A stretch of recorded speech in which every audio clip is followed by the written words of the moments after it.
Wassalatu wassalamu ala rasulillah. Segala puji dan puja kehadirat Allah subhanahu wa ta'ala, juga salawat dan taslim kepada Nabi besar Muhammad sallallahu alaihi wasallam. Dan kita akan masuk pada siang ini, semoga Allah berkahi sunnah-sunnah ketika bertemu orang lain. Islam adalah agama sosial, agama yang penuh dengan keadilan, agama yang penuh dengan keramahan, kerapian, kesempurnaan. Islam memerintahkan kita untuk menjadi orang yang terbaik untuk diri kita sendiri, untuk orang lain, untuk lingkungan, untuk negara. Islam menyuruh kita mencari pendapatan yang terbaik. Jumlahnya pun tidak dibatasi. Prestasi dunia tertinggi, nggak ada batasan sama sekali. Seseorang mengejar titel akademik yang tertinggi pun silahkan. Bahkan Islam mendukung seseorang menjaga nama baiknya. Dan Nabi SAW mencontohkan kepada kita bagaimana beliau menjaga nama baiknya. Dan sebelum terjadi hal-hal yang tidak baik, misalnya ada tuduhan-tuduhan atau sesuatu yang terjadi yang tidak diinginkan, kecuali yang Allah takdirkan, maka beliau menutup pintu-pintu itu. Contoh misal, beliau pernah didatangi oleh Sofia radhiyallahu anha, istrinya, di malam i'tikaf di masjid. Satu hajat, seorang istri punya hajat dengan suaminya, tentu bukan biologis, karena orang i'tikaf tidak boleh berbiologis. Dan Sofia datang dari anak ke dalam masjid untuk menemui Nabi SAW, menyampaikan hajatnya. Waktu mau pulang karena malam, maka Nabi SAW menemani istrinya pulang. Sementara jalan menuju ke rumah Sofia, rupanya ada dua orang dari Ansar, penduduk asli Madinah, jalan di belakang Nabi SAW sama Sofia, dan kelihatannya langkah kaki mereka lebih dipercepat.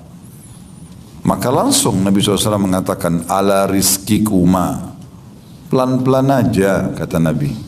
Innaha Sofiyatu binti Huyai.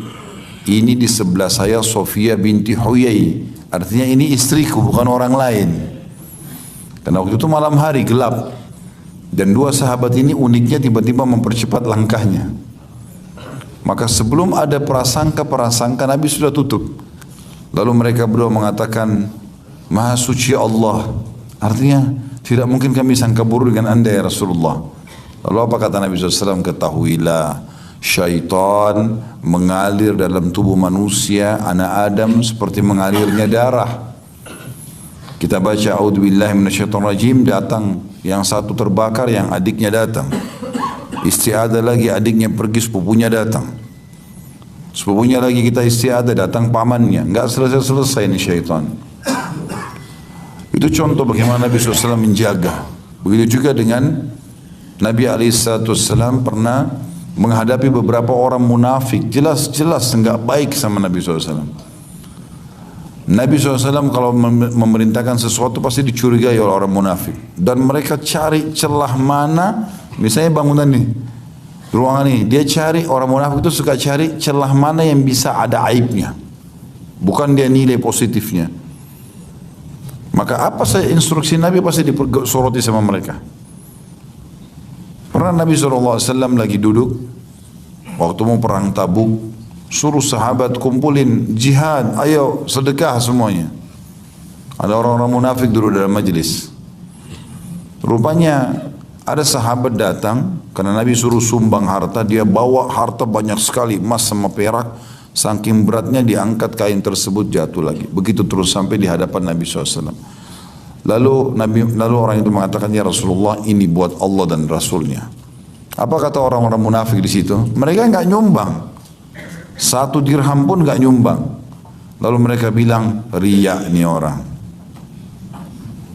Gak lama kemudian datang lagi sahabat, cuma bawa 1 keranjang kecil kurma, isinya cuma 5 butir kurma. Itu yang dia punya, dia miskin, gak punya apa-apa. Ya Rasulullah, ini sumbangan buat Allah dan Rasulnya. Kata orang munafik lagi apa? Sesungguhnya, ya apa, mau dibuat apa dengan 5 butir kurma untuk jihad? Padahal mereka sendiri 1 butir pun tidak nyumbang. Terus saja mereka menyakiti Nabi SAW. Nabi suruh keluar, ayo perang, jihad. Setelah kumpul harta semua, orang-orang munafik mengatakan, untuk apa Muhammad menyuruh kami berperang di musim panas? Apalagi pada saat itu tinggal tunggu 2-3 hari lagi, itu panen kurma. Dan sumber utamanya pendapatan masyarakat Madinah adalah kurma. Di situ diuji imannya. Orang-orang munafik protes lagi dan sekian banyak protes mereka. Selalu saja kalau Nabi SAW menyampaikan kepada para sahabat, kenapa ya ada yang bilang begini, kenapa ada yang bilang begitu, maka para sahabat langsung mengambil keputusannya, Rasulullah, kami tahu siapa yang anda maksud. Perintahkan kami tebas lehernya, bunuh aja selesai. Ini orang-orang munafik ini ngomong sembarangan, tebas lehernya selesai, kan habis fitnahnya. Tapi Nabi SAW bukan bilang itu. Nabi mengatakan jangan sampai nanti orang bilang secara sejarah nanti ini setelah saya meninggal pun orang akan mengatakan Muhammad bunuh sahabat-sahabatnya. Udah, yang penting kita sudah tahu buruknya, udah kita jaga, jangan sampai kita kena bahaya mereka, tapi jangan juga kita merusak nama kita. Artinya teman-teman, apa yang saya datangkan semua tadi ini mengajarkan kepada kita bahwasanya seorang muslim harus menjadi orang yang terbaik, menjaga nama baiknya, mengejar prestasinya. Apa saja yang terbaik antum dianjurkan untuk menjaga itu. Dan makin tinggi prestasi yang kita kejar, makin harum nama kita dunia, makin juga tinggi derajat kita di sisi Allah Subhanahu wa taala. Bahkan Nabi SAW mengatakan kalau di tangan kalian ada bibit tanaman dan kalian tahu besok kiamat, tetap tancapkan. Ya. Maka ini semua teman-teman berarti memang Islam memotivasi kita untuk menjadi orang yang sukses dan berhasil. Di antaranya adalah bagaimana kita menjaga muamalah dengan orang lain. Penulis ini mengangkat di antara hal-hal yang bisa kita panen pahala banyak dari orang-orang, gitu kan? Dan bagaimana kita menjaga muamalah dengan dia. Yang pertama mengucapkan salam, sering mendoakan dan saling mengucapkan salam satu sama yang lain. Berdasarkan hadis Nabi SAW, berdasarkan hadis, anna rajulan sa'ala Rasulullah SAW ayyul islamin khair, qala tuti'mu at-ta'am wa taqra'u as-salamu ala man arafta wa man lam ta'rif. Bahwasanya seseorang bertanya kepada Rasulullah SAW, amalan apakah yang terbaik dalam Islam? Setelah amalan wajib, sunnah yang paling besar pahalanya. Rasulullah SAW menjawab, memberikan makan, traktir orang lain, dan mengucapkan salam kepada orang muslim yang kau kenal maupun kau tidak kenal. Ramah dalam bermuamalah, sering menyapa dan mendahului sapaan ini adalah hal yang positif. Dan saya yakin teman-teman kalau biasa ikut di perusahaan begini pelatihan, peningkatan skill, terutama bagian marketing, bagaimana mereka harus bisa menyapa dengan baik, senyum, ramah dan segala macam, itu Islam sudah mengajarkan. Bahkan yang paling baik adalah yang memulai untuk menyapa. Dan kata Nabi SAW berhubungan dengan masalah salam ini, tentu kita dalam Islam salamnya adalah, sapanya adalah salam ya. Karena assalamualaikum adalah semoga keselamatan ada padamu di dunia dan di akhirat. Warahmatullah, semoga kau selalu dapat rezeki Allah yang luas. Karena rahmat artinya karunia. Wabarakatuh, dan semoga selalu berkah, cukup buat kamu. Itu sapaan yang paling baik. Makanya Nabi SAW menekankan sekali, kata Nabi SAW, kalau dua orang muslim lagi lewat, terpisah oleh pohon atau batu, maka yang terbaik adalah yang memulai salam. Tetap disuruh salam, itu kan. Pernah juga Salman Al-Farisi radhiyallahu anhu, dia bersahabat dekat sama Abu Darda. Abu Darda tinggal di Madinah, Salman Al-Farisi tinggal di Persia. Di akhir hidup mereka berpisah tempat. Waktu zaman Nabi SAW mereka tinggal sama-sama di Madinah. Yang jelas pada saat itu ada orang datang dari Madinah, dari Abu Darda. Lalu kemudian Abu Darda bilang, kalau kalian pergi ke Persia nanti temui sahabat saya yang kalau Rasulullah duduk berdua sama dia, Rasulullah tidak butuh orang ketiga. Salman Al-Farisi, suruh temui. Datanglah dua orang ini menemui Salman Al-Farisi. Subhanallah, begitu tiba ketemu Salman Al-Farisi, Salman bilang sama mereka, kalian dari mana? Kami dari Abu Darda. Mana titipan amanahnya Abu Darda? Lalu kata mereka, Abu Darda enggak titip apa-apa. Salman bilang, bertakwa kepada Allah, jalankan amanah, takutlah sama Allah. Mereka bilang, demi Allah dia tidak titip apa-apa. Dan jangan kau buat kami ketakutan nih, jangan buat kami salah, gitu kan.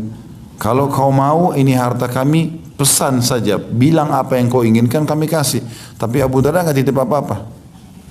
Lalu kemudian kata Salman, keulangi lagi, bertakwalah kepada Allah. Akhirnya mereka bilang, kami enggak dititipkan apa-apa kecuali dia mengatakan kirim salam buat Salman.